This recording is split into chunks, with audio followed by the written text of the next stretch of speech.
Okay guys, well, it's been a while since I have been in the shop and done a video. I've been in the shop quite a bit, but I haven't done a video. So I had an old saw, Harbor Freight, 4x6 or something like that, 4x7. Well, I think I had the thing 12 years. And some old guy gave it to me. He bought him a new saw, so he gave it to me. And I think I pretty much wore the thing out. So I decided to take a leap and buy a new saw. This is the Grizzly G9742 metal cutting bandsaw here. It's a pretty much, there's your cut dimensions at different angles. So it takes a 1/2 x 64.5 blade, which is what my other saw took, and it has a decent looking stand. You can either have it on 2 wheels and 2 rubber snubbers, or 4 rubber snubbers, and it sits in the same place all the time. So I chose to put wheels on it for the time being so I can move it around easily. It's a really nice saw so far that I've used it. I've been cutting some pieces with it here, some hex bar. It has the swivel base. This is like a little parts catcher, something or other deal there. Works pretty good, cheap, whatever. But pretty much loosen this handle and you can set your angle. It has an indicator on it there. So far it seems to be pretty accurate. The vise, it has a pretty decent vise on it. You can move it from this side of the blade over to this side of the blade. So that's a nice feature. Kind of gives you a little bit more, like you could cut bigger stock and it would come by the blade between the frame of the saw here and the blade. So that would increase your cut capability with this up to the point where this would go back so far, and then at an angle you may be limited by a diagonal dimension. But for the most part, it's got a lot of nice features on it. The hydraulic feed. It has a nice box back here for on and off, push button on and off, and it has the little trip thing here for off. A lot of people don't get this belt tightening system right here. So they buy the saw and they complain about this. Well, you can't keep the belt tight. Well, the thing is, you don't need to put a lot of pressure on the belt. So what you do is you push on the motor and you screw this down and it locks it in place and it works perfectly fine. There's nothing wrong with the belt tightening system on it. So I don't know why people have a big issue with that, but I had no problem with this saw. I took it out of the box, put it all together. It all went together very well. No problems, no issues, nothing missing. I had to adjust the blade a little bit. It wanted to cut just a little bit out of vertical up and straight up and down, and I'm sure I'll have to readjust it again. That's an ongoing process with these type saws anyway. So the back has a little aggravating feature about this on the back.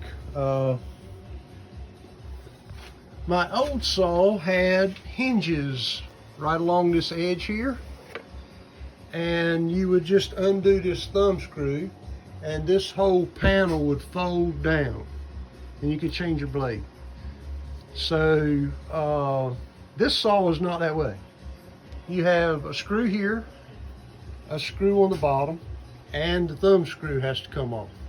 And then this entire plastic panel comes off of the saw, and you can put your blade in and do whatever you need to do in there, and then you put it back and it has the 3 fasteners that hold it.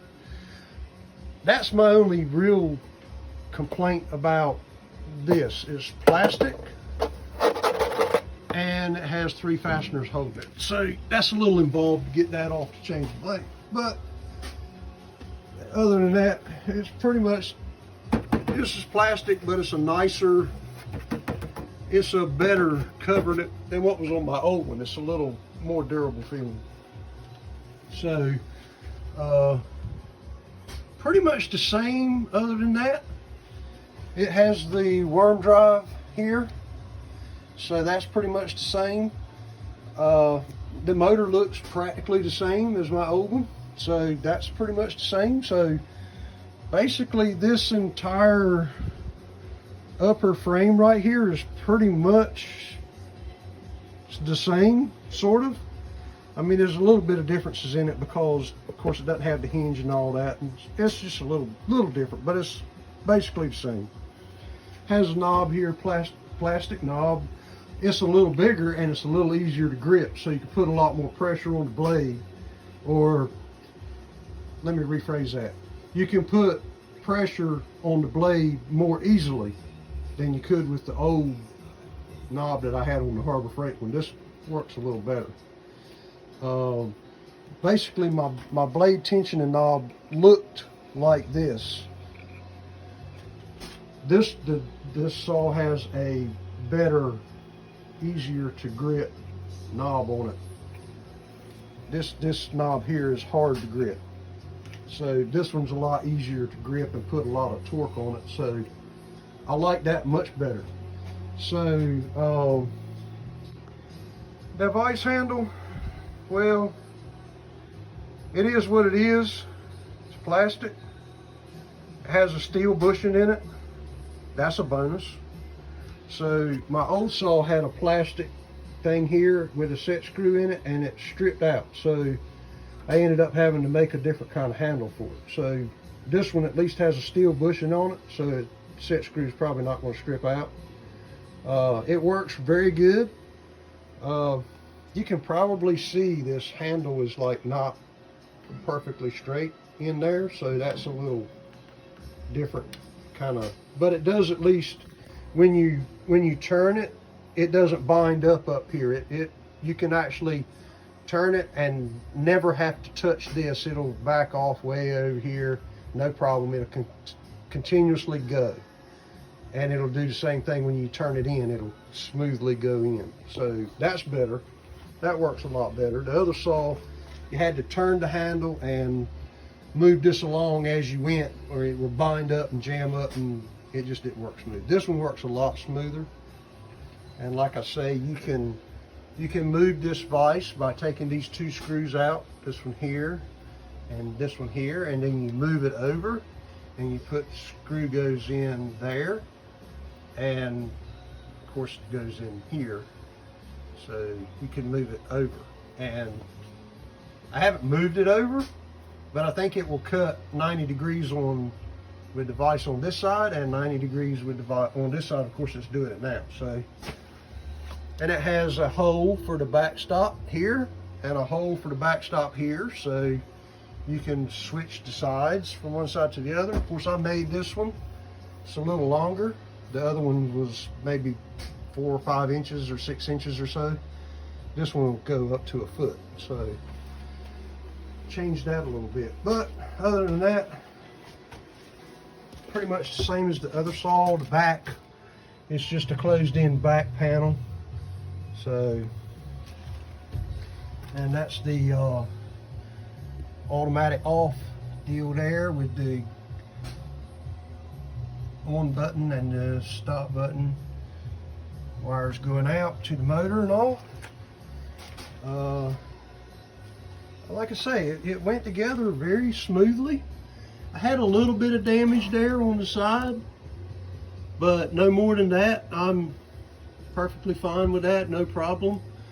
The pallet that it came on, all 3 runners underneath of the pallet were busted in half, so I feel like that little bit of damage right there is nothing that I can't live with, that it could have been a lot worse. Everything seems to be okay so far. I've been running it and using it, and nothing seems to be broke. I think there's like this little stop deal here. This little thing is kind of, I don't know, that's kind of, I don't know, maybe could have a spring on here. and you could push it in, and then when you pick the saw up, it would automatically come out or whatever. But it looks like a little, maybe there could be some improvement there with that. That's a little kind of cheesy deal there, but anyway, pretty much the same everywhere else. This main pin going through here was this little bracket that holds everything together. It's pretty much all the same on the old saw, except for it didn't have this. It didn't have a way to chock it. So this is kind of nice for having a way to chock it. So yeah, but I don't know. One thing I noticed about this saw, I don't think you would have to disconnect this to make it a vertical bandsaw. Not saying you couldn't, but you would definitely have to undo this, because this is pretty much as high as it goes. I mean, it might go a little higher, but I don't think you're going to get it. I don't think you're going to get it totally vertical. That's it right there. So it's not going to go completely vertical like my old saw did, unless you unhook here. And I'm guessing maybe it would go on back. I don't see anything that would cause it to stop. So yeah, I think if you disconnect the hydraulic down feed, you could go completely vertical with it, maybe. I'm not 100% sure for that, but I'll have to check it out. But initially, I like the saw. It's quiet. It seems to cut fairly smooth. I do know the closer that these are together, the better the blade will track. So I'm noticing that this screw right here, where I have it now, comes down and hits this part of the vise, and it won't cut off. So you could have to kind of adjust on that, and you could get it to work. Or I just go there and move this back a little bit more, and possibly, but I like to keep this fairly close together for when I'm cutting smaller pieces. So you know, you don't need it way back here just to cut this 5/8 hex bar. So I try to move this in closer to, you know, stabilize the blade so that it cuts this straighter. And you run into the vise here, so you had to watch out for, you know, get your stuff far enough away from here, but yet close enough it won't, you know, cause you problems in there. Other than that, it's works pretty good. It goes pretty quick. You can adjust the needle valve like you want it, make it do what you want it to here and there. But yeah, it's a lot better than the old saw was, that's for certain. And then you can cut this completely off, and then that doesn't move at all. So there's a threaded hole here, and you can screw this knob out, slide this in, and then thread it in here, and you have movement, you know, back and forth. Or you can, this hole is not threaded, so I'm not sure if you could thread that hole and then slide it back even further, but you're only going to go as far as this lets you go anyway. So this surface and this surface is going to limit you as far as you can go back. But like I say, you can screw this completely out.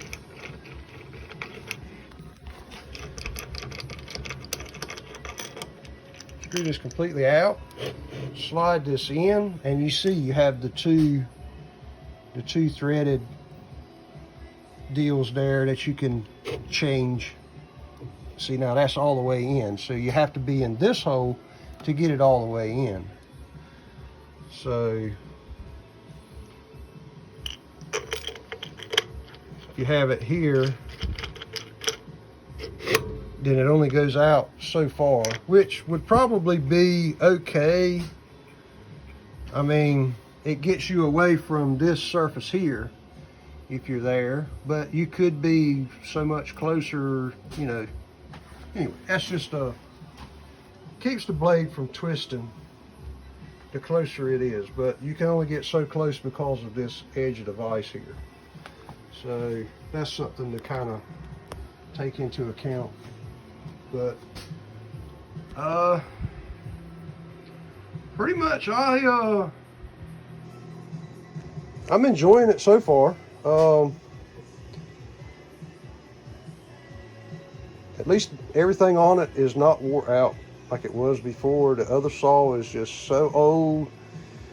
I think it still had the original bearings in here and original bearings in the back, and the gearbox is almost toasted. So this saw sitting here has maybe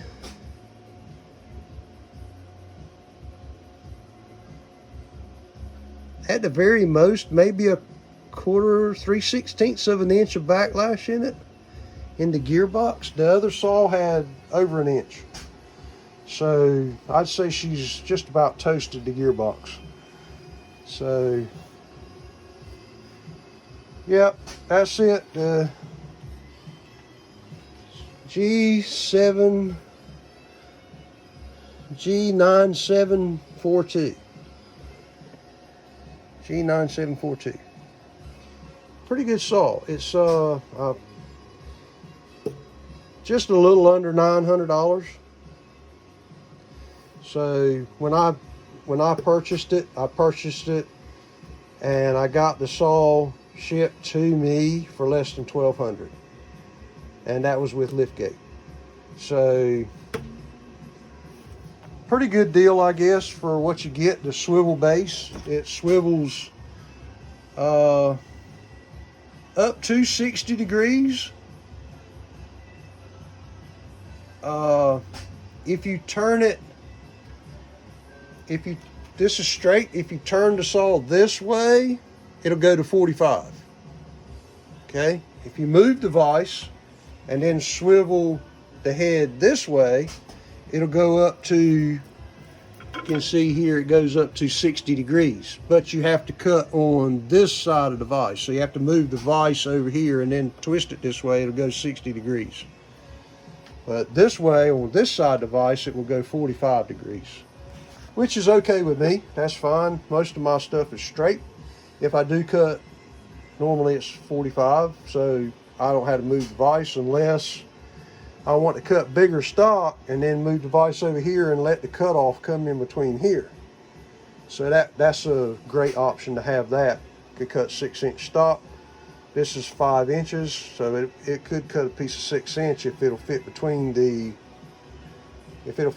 bearing things here, which I think it will, because I think this one says it's 7 inches.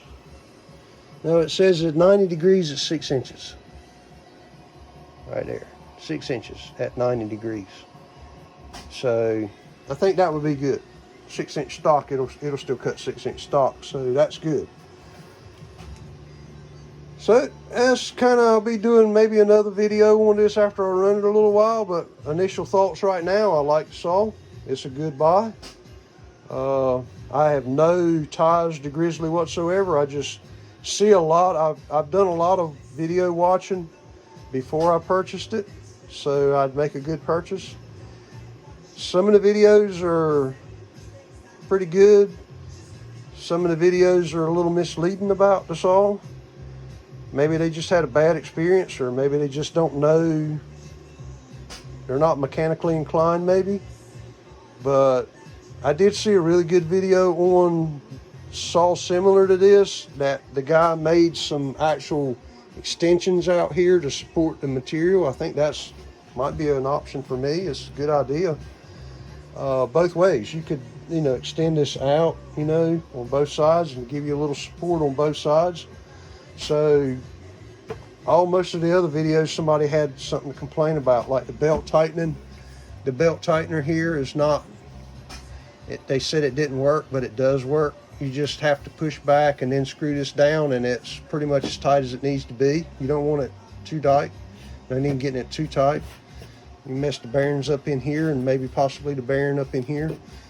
So yeah, I just pushed it back, screwed this down, and then let it go, and it was good to go. No problem. I've cut probably 10 pieces here and I had no issue whatsoever. I didn't have to adjust this or anything. Everything works great. Just a little minor adjustment on the blade, like I said, just to get it cut straight up and down, which is to be expected. No problem. The blade, the blade was a piece of crap. You can see here, this blade is just kind of blue steel. So these are the blades I run now. These are from another blade supplier. They're chrome moly tool steel or whatever. So this is definitely not a good, might be good for working with wood. It might cut metal once or twice, but these last really well. This is like chrome moly or M2 or something like M1 or something like that. It's good metal, very good blades. No problem with these blades. They last a good while. Of course, these are mainly for aluminum with these big teeth on it. They cut really good in aluminum. They last a long time.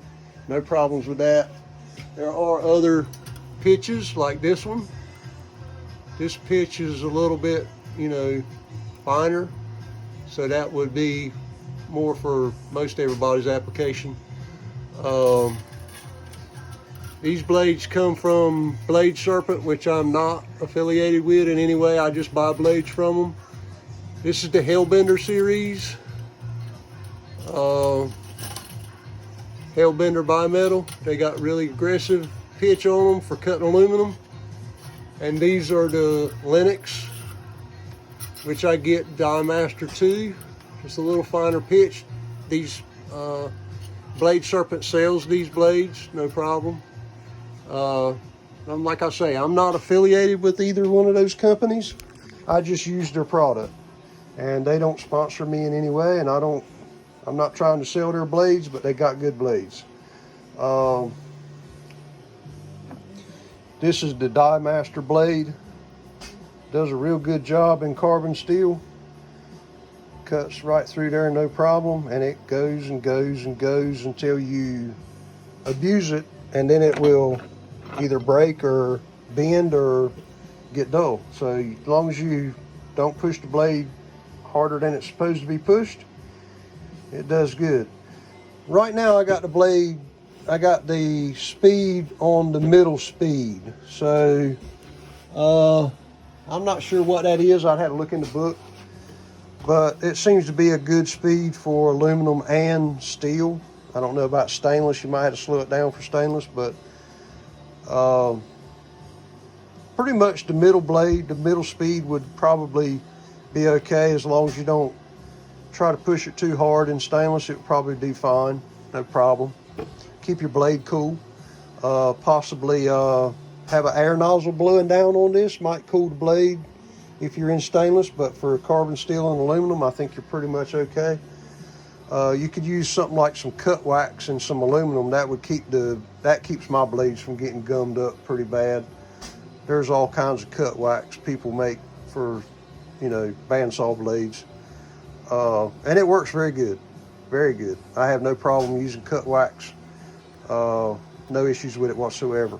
Steel, I don't worry about much of anything on steel. These blades cut through steel.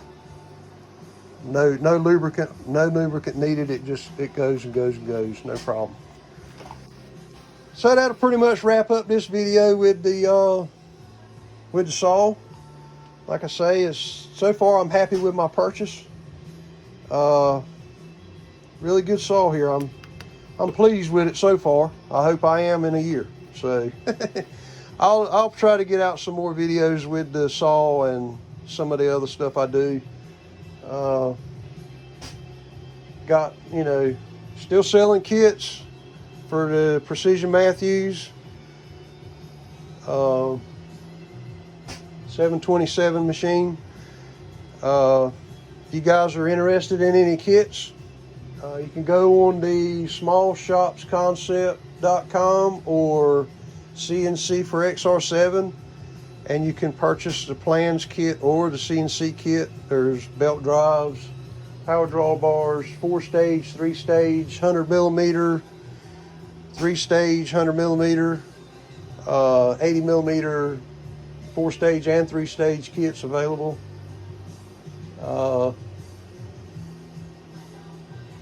No price increases for this year. Hopefully, we'll see where it goes next year. If material keeps going up, we may have to do a price increase on some of the kits. It's just getting crazy with materials going up 2 times in value. So if it doesn't stop increasing, we may have to go up on prices. But hopefully, for this year, I think we're going to stick with what prices we have. So keep that in mind. If you've got a machine and you think you might want to CNC convert it, you might look into buying a kit before the end of the year. And price increases may come next year if things don't turn around. I'm hoping things will turn around, but we don't know. We'll just have to feel it out until we get there, and then if things keep continually going up, then we're going to have to increase the price of the kit. It's getting kind of expensive. So far, aluminum prices have gone up 2 times in value. Like I say, it's gone up twice. The cost of value has gone up.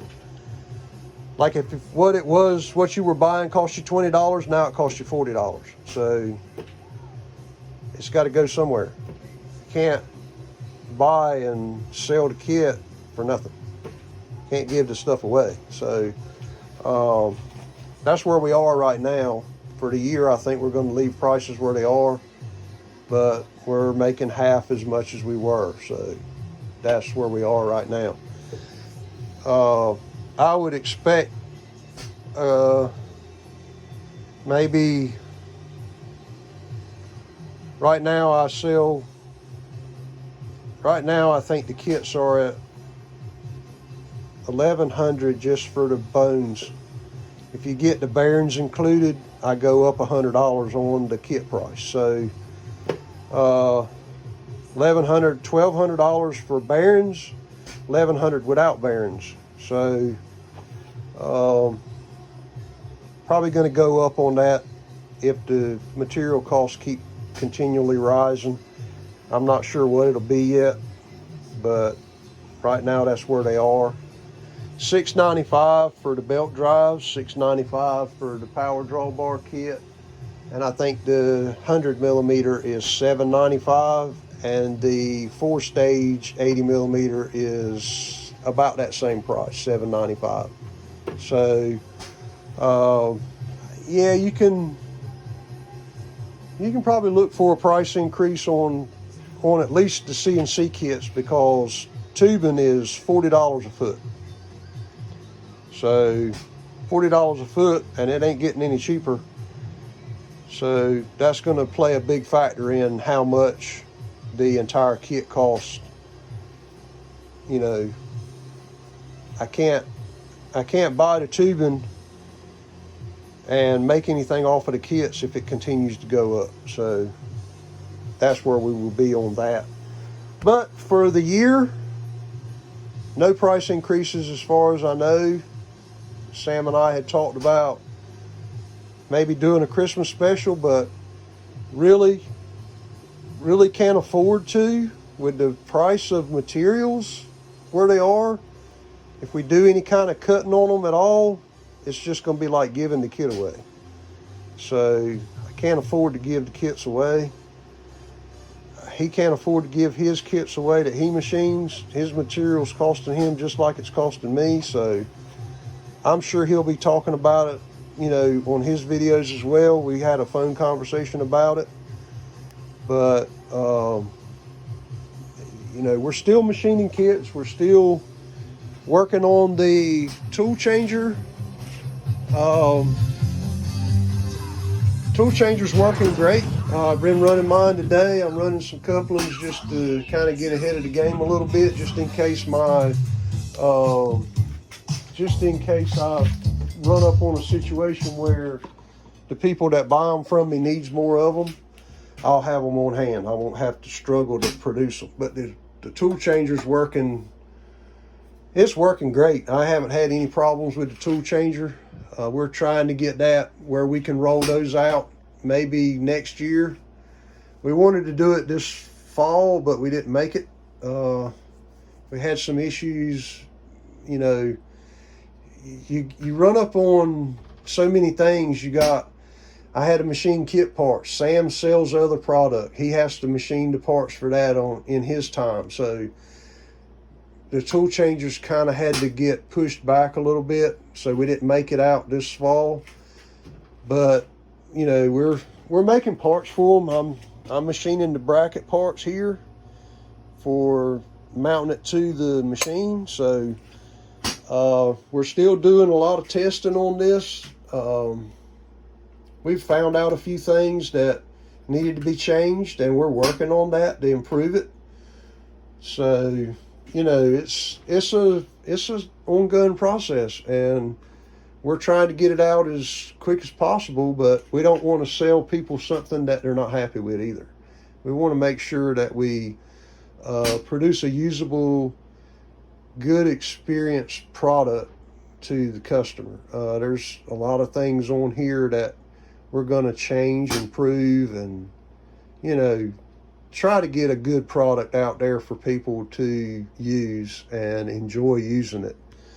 And I personally love this thing. I can't express how much of a difference it's made in the machine itself. Have I had problems with it? Yes, I have had problems with it.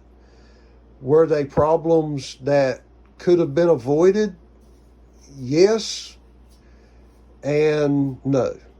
Some of the issues that you have with this tool changer and the system, the TTS system and the umbrella system, is number one, air pressure, most importantly. Number two, alignment, which is just as important as air pressure. But when you have perfect alignment and crappy air pressure, then this is not going to perform at its best. You can see right there, my air pressure is 193. That gives me almost right at 4,000 pounds of pressure in this drawbar. So as long as I maintain 190 PSI every tool change, it works flawlessly. If this leaks down and I don't have 190 PSI, if I have 150 PSI, I may have a bad time doing a tool change. It may not open the collet all the way. So that, you know, proposes a problem. So you would want a 4-stage air cylinder here, and you can run 150 PSI on it and do consistent tool changes. Something to think about. 3-stage or 175 plus PSI will give you good tool changes. 4-stage, you could go to 150 plus, 120, 150, somewhere in that neighborhood. So, you know, 4-stage or 100 millimeter gives you a lower sustained air pressure for good tool changes. If you go with 3-stage, you need to have good high air pressure. At least 175 and up will give you really good tool changes and give you good pressure on your drawbar for holding your tool in. You don't have a lot of pull out. Things to keep in mind when you order your kits and stuff like that for your power drawbars is air pressure. What kind of air pressure are you going to run? If you don't run anything over 150, you need to buy either a 4-stage 80 millimeter or a 6-inch or a 100 millimeter 3-stage, either one. If you got 175 or greater, you can run a 3-stage, no problem. So things to think about when you buy your power drawbar kit, if you buy a power drawbar kit. I also sell these chain kits here for, you know, putting your stuff in. I do those chain kits. They're on the website. You can get those on the website. So Just things to keep in mind when looking around for your machine. We're still making kits. I think the machines are harder to get a hold of because of the shipping issues and stuff like that, but hopefully all that'll get worked out and we'll be back on the this even keel again. All right, guys, thanks for watching. Subscribe if you want, and catch you next time.